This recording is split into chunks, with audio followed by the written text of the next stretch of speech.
L'environnement étant un secteur transversal, il nous a fallu entreprendre une série de concertations assez larges afin de définir ensemble une vision et des objectifs à atteindre en revisitant le chemin parcouru à travers la mise en œuvre de nos politiques antérieures. Pour ce faire,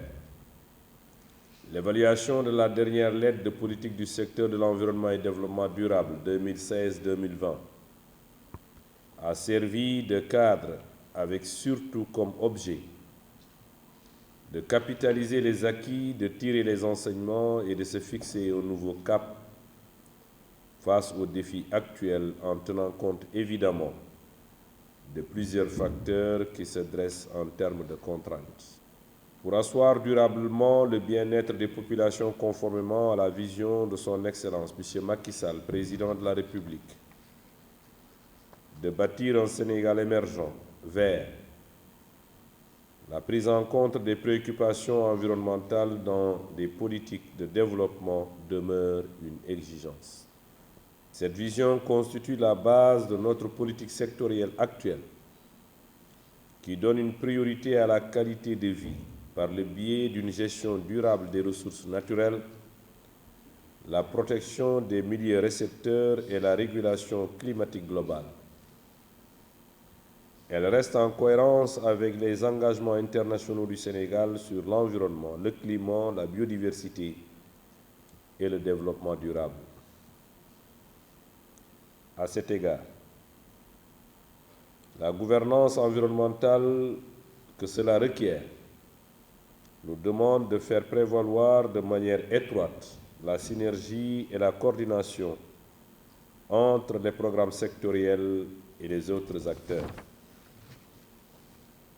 Nous nous sommes fixés ce pari dans cette nouvelle lettre qui vise à améliorer davantage le cadre de pilotage de la politique environnementale et la cohérence dans sa dynamique. Sous ce rapport, les nouvelles orientations stratégiques identifiées dans ce processus ont reposé la question de la problématique globale de l'environnement en mettant en lumière certaines contraintes fondamentales d'origine climatique et anthropique qui caractérisent le secteur et qui ont pour nom la baisse continue des superficies forestières malgré les compensations apportées par les actions de reforestation, le pillage des forêts notamment le long des frontières sud du fait du trafic des espèces telles que le vène, le dimbe, le caïcédra prisés par l'industrie du meuble, la récurrence des feux de brousse et du braconnage, la menace de disparition de certaines espèces de faune sauvage, au moins 10 sur les 400 espèces de poissons, 38 sur les 100 espèces de reptiles, 14 sur les 192 espèces de mammifères recensées. La dégradation des sols, des zones humides et autres types d'habitats naturels, la dégradation des ressources marines et côtières, la concentration des pollutions dans les zones urbaines et périurbaines, et à partir d'un diagnostic assez large de la situation actuelle, la lettre de politique du secteur de l'environnement et du développement durable 2021-2025 a identifié les chantiers prioritaires en termes de résolution des problèmes persistants, des questions émergentes et réémergentes.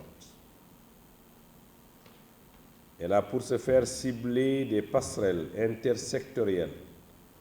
à mettre en place, mais surtout a mis en exergue la nécessité d'une veille écologique